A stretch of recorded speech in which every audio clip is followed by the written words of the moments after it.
සතිපට්ඨාන විවරණ නිවනට මඟ පෙන්වන සද්ධර්ම මණ්ඩපය. මගේ ප්‍රශ්නය සක්මන් භාවනාව සම්බන්ධව ඉදිරිපත් කරලා තියෙන්නේ. මා සක්මනේ යෙදෙන විට වම දකුණ වශයෙන් මෙනෙහි කරමින් භාවනා කරමි. විනාඩි 15කට පමණ පසු යම්කිසි ප්‍රමාණයකට මා සතිමත් වේ. එනමුත් මා නැවත ආපසු හැරෙන අවස්ථාවේදී මාගේ සතිය බිඳී යයි. මෙවන් අවස්ථාවලදී මා කුමක් කළ යුතුදයි පහදා දෙන මෙන් ගෞරවයෙන් ඉල්ලා සිටිනවා. අපි දන්න දැන් සක්මන් භාවනාවේ යෙදෙනකොට දැන් මේ යෝගාවචරය ඉදිරිපත් කරනවා වගේ මතක් කරනවා වගේ අපිට උපක්‍රමයක් වශයෙන් ඒ වම් පාදයේ පොළවේ ස්පර්ශ වෙනකොට ස්පර්ශනවත් එක්කම වම කියලා මෙනෙහි කරන්න පුළුවන්. දකුණු පාදයේ පොළවේ ස්පර්ශ වෙනවත් එක්කම දකුණ කියලා මෙනෙහි කරන්න පුළුවන්. ඔන්න මෙනෙහි කිරීම ආධුනිකයෙකුට බොහොම ප්‍රයෝජනවත් වෙනවා. මොකද එයාට තාම මේ සරල අත්දැකීමේ පමණක් හිත බොහොම නිශ්ශබ්දව තියාගෙන භාවනා කරන්න තාම කුසලතාවයේ දියුණු වෙලා නැහැ. ඒ නිසා යාට සිද්ධ වෙනවා මේ වෙනත් උපක්‍රම පාවිච්චි කරලා උපක්‍රමශීලීව තමන්ගේ හිත භාවනාවට යොමු කරගන්න. ඒක තමයි මේ වම දකුණ කියලා කෙනෙකුට මෙනෙහි කිරීමක් කරන්න පුළුවන්. නැත්නම් ඔසවනවා, තබනවා කියලා මෙනෙහි කිරීමක් කරන්න පුළුවන්. එහෙම නැත්නම් ඔසවනවා, ගෙනියනවා, තබනවා කියලා මෙනෙහි කිරීමක් කරන්න පුළුවන්. මේ මෙනෙහි කිරීම සෑහෙන දුරට ප්‍රයෝජනෙට ගන්න පුළුවන් ආධුනික මට්ටමේදී. ඊට පස්සේ දැන් මෙතන අහන ප්‍රශ්නේ තමයි දැන් මෙහෙම කරගෙන ගියත් තාමත් මේ හැරෙන්න තැනදී මගේ සතිය බිඳිනවා. දැන් අපිට තේරෙනවා දැන් මැද හරියේ තියෙන එක්තරා අන්දමකින් ඇවිදින ඉරියව්ව.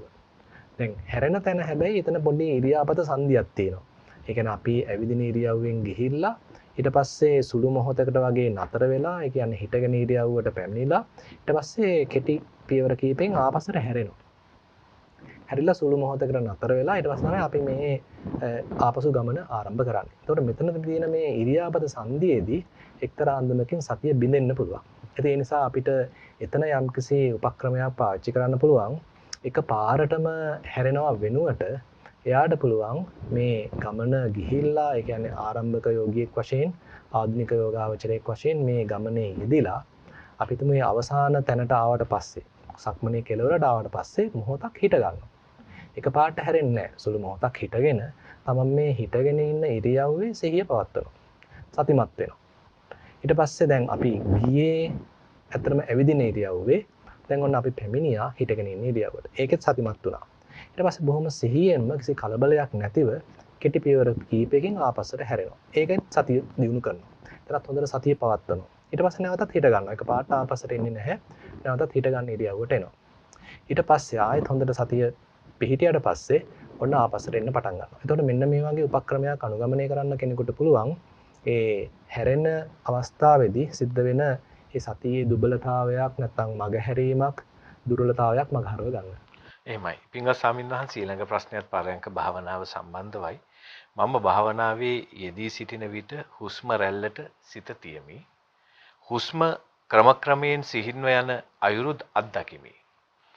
මෙසේ පැය භාගයක් පමණ සිටින විට නැගිටින්නට සිටේ. මේ ක්‍රමය හරිදයි පහදා දෙන්න.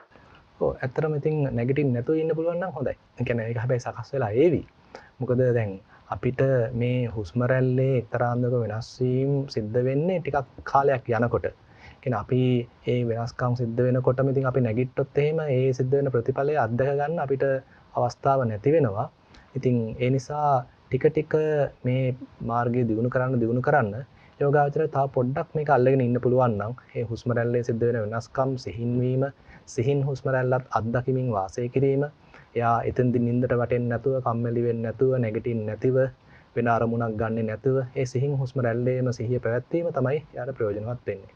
එහෙමයි. පින්වත් ස්වාමීන් වහන්සේ ඒක තව දිගුවක් තියෙනවා කෙටි ප්‍රශ්න කිහිපයක්. මම උදරයට සිත තබා ගැනීමට පුරුදුව සිටිමි. සිතුවිලි වෙනස් සිතුවිලි වලට යන අයුරු දැක නැවත මූල කර්මස්ථානයට සිත ගනිමි. මේ ක්‍රමය හරිදයි පහදා දෙන්න. ඔව් ඒක ඉතින් මුල් කාලෙදී ඉතින් එහෙම තමයි කරන්නේ. මොකද තාම ඉතින් අර යා තුල විශ්වාසය ගොඩ නැගිලා නැති නිසා යාට ඉතින් මූල කර්මස්ථානයට එන්න සිද්ධ වෙනවා. නමුත් යා තුල විශ්වාසය ගොඩ නැගෙන්න මූල කර්මස්ථානයට පැමිණීම අත්‍යවශ්‍ය නැහැ. අපි හැබැයි ඉතින් මුල් කාලෙදී යෝගාවචරයෙන් උනන්දු කරනවා මූල කර්මස්ථානයට එන්න කියලා. මොකද එයා තුල යම් පමණක විශ්වාසයක් ගොඩ නැගෙන්න අවශ්‍යයි, සතිමත් බවක් දියුණු වෙන්න අවශ්‍යයි, ඒකාග්‍රතාවයක් දියුණු වෙන්න අවශ්‍යයි. මේවායේ හැසිරීම ගැන යම්සේ අත්දැකීමක් තමා වශයෙන්ම ලබන්න අවශ්‍යයි.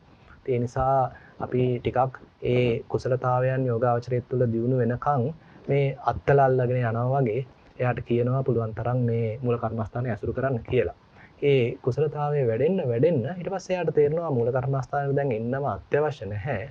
දැන් මට මේ සිතුවිලි වලට ගියත් ඒ සිතුවිලිත් අධ්‍යයනය කරමින් ඒකත් දිහා බලමින් තව ටිකක් ගැඹුරට යන්න පුළුවන් නම් ඒ ඔස්සේ යන්නත් පුළුවන් බව එයාට තේරෙන්න පුළුවන්. එහෙමයි.